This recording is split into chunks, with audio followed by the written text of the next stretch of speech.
Assalamualaikum warahmatullahi wabarakatuh. Saya M. Fatih Ainul Yakin akan menjelaskan tentang pengertian menjual. Menjual adalah suatu ilmu dan juga seni guna mempengaruhi orang lain. Menjual dilakukan oleh penjual dengan maksud supaya pembeli bersedia membeli produk yang ditawarkan. Dalam kegiatan menjual ini, penjual dituntut memiliki bakat seni dan juga keahlian mempengaruhi orang lain.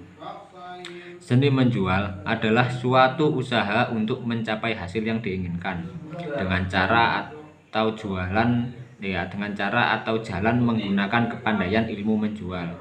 Sedangkan ilmu menjual adalah suatu kemampuan atau kecakapan untuk mempengaruhi orang-orang atau konsumen supaya mau membeli produk-produk yang kita tawarkan, baik jasa maupun dagang, agar dapat saling menguntungkan. Menurut Ho Wat Hu, ilmu menjual adalah suatu seni dalam dunia dagang dan hidup untuk mempengaruhi orang-orang supaya bisa berpikir, merasakan, dan melakukan kehendak kita, sehingga mereka merasakan bisa mendapat keuntungan apabila membeli atau memiliki barang atau produk yang kita tawarkan.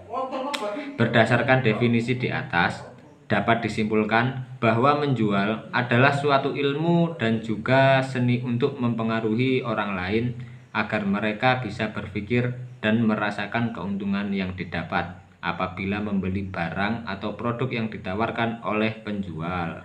Sekian, terima kasih. Keterampilan menjual. Keterampilan menjual yaitu upaya untuk mempengaruhi pembeli untuk membeli sebuah barang dari para penjualnya. Adapun beberapa teknik-tekniknya yang digunakan untuk mempengaruhi pembeli supaya membeli barang dagangannya. Para penjual harus mempunyai tiga skill yang harus dimilikinya, yaitu pengetahuan akan diri sendiri untuk menemukan pembeli, untuk menemukan pelanggan yang atau calon pembeli yang disukainya. Yang kedua yaitu pengetahuan tentang barang yang akan dijualnya. Harus bisa menguasai dasar-dasar barang yang akan dijual supaya pelanggan tertarik itu harus seperti apa nantinya. Yang ketiga yaitu pengetahuan tentang para pelanggan. Para customer ini apa yang diminati, apa yang dia mau, bagaimana cara melayaninya, itulah cara untuk supaya para pembeli berminat untuk memberi dagangannya.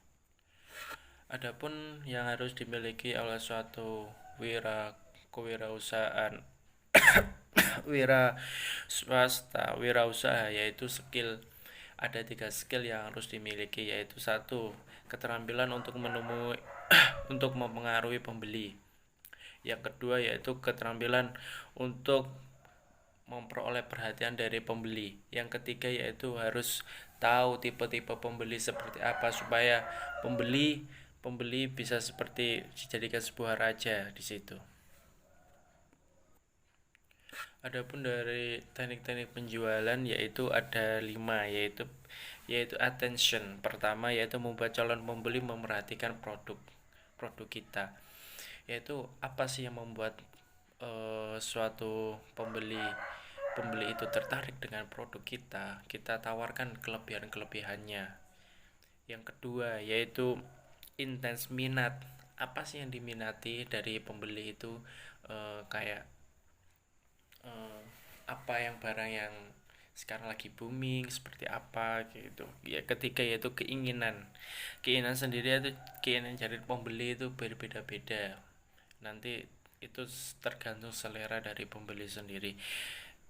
Tindakan yang keempat yaitu tindakan. Di sini action kita seperti apa mengeluarkannya. Kita harus bisa menyikapi, mengarahkan, membimbing kita sendiri mencari produk-produk yang diminati oleh para pembeli. Yang keenam yaitu kepuasan. Di sini kepuasan ketika kita menjual suatu produk, kita akan merasa puas dengan ketika para pembeli itu puas tersendiri juga. Selanjutnya, saya Nurlailatul Rahma akan menjelaskan tentang pengertian negosiasi. Negosiasi yaitu suatu upaya untuk mengatasi perbedaan pendapat antara kedua belah pihak. Negosiasi ini biasa disebut dengan perundingan. Orang yang melakukan negosiasi biasa disebut dengan negosiator. Dalam melakukan negosiasi, seorang negosiator harus memiliki ilmu pengetahuan, keterampilan, intuitif dalam melakukan negosiasi. Hal ini dimaksudkan supaya hasil dari negosiasi dapat berupa data real, aktual, dan faktual. Selanjutnya yaitu tipe-tipe negosiator. Yang pertama adalah negosiator curang. Negosiator yang curang biasanya menghalalkan berbagai cara supaya bisa memenangkan negosiasi yang dilakukan antara kedua belah pihak tersebut. Dan yang selanjutnya yaitu negosiator profesional. Negosiator profesional ini lebih menggunakan ilmu pengetahuan dan keterampilannya dalam memenangkan negosiasi atau perundingan yang dilakukan. Dengan keterampilan dan ilmu pengetahuan yang ia punyai, tanpa melakukan hal-hal yang dilarang atau tanpa menghalalkan berbagai cara. Selanjutnya yaitu negosiator bodoh. Negosiator ini cenderung tidak ingin kedua belah pihak bisa memenangkan negosiasi yang dilakukan. Dan yang terakhir yaitu negosiator naif. Negosiator naif ini cenderung tidak mementingkan atau tidak memerlukan negosiasi yang dilakukan atau tidak mementingkan negosiasi yang dilakukan. Ia cenderung pasrah dengan apa hasil dari negosiasi karena ia tidak memperhatikan atau tidak mementingkan permasalahan-permasalahan yang terjadi di negosiator. Sekian presentasi kelompok kami. Terima kasih. Assalamualaikum warahmatullahi wabarakatuh. Perkenalkan, nama saya Anggi Yundar Firdaus. Di sini saya akan menjelaskan tentang karakteristik negosiasi. Yang pertama yaitu senantiasa melibatkan orang baik sebagai individual, perwakilan organisasi atau perusahaan sendiri atau dalam kelompok. Yang kedua, memiliki ancaman terjadinya atau di dalamnya mengandung konflik yang terjadi mulai dari awal sampai terjadinya kesepakatan dalam akhir negosiasi. Dan yang ketiga, menggunakan cara-cara pertukaran sesuatu baik berupa tawar-menawar maupun tukar-menukar. Dan yang keempat, hampir selalu berbentuk tatap muka yang menggunakan bahasa lisan, gerak tubuh atau ekspresi wajah. Yang kelima, negosiasi biasanya menyangkut hal-hal di masa depan atau sesuatu yang belum terjadi dan kita inginkan terjadi. Dan yang terakhir yaitu ujung dari negosiasi adalah adanya kesepakatan yang diambil oleh kedua belah pihak. Selanjutnya yaitu tahap-tahap negosiasi. Tahap yang pertama yaitu tahap perencanaan, di mana tahap perencanaan tersebut membutuhkan 3 tugas utama, yaitu merencanakan sasaran negosiasi, memutuskan strategi, dan memperjelas proses bernegosiasi. Dan yang kedua yaitu tahap implementasi. Tahap implementasi merupakan tahapan penerapan atau tindakan yang diperlukan agar mencapai sukses dalam bernegosiasi. Implementasi strategi memiliki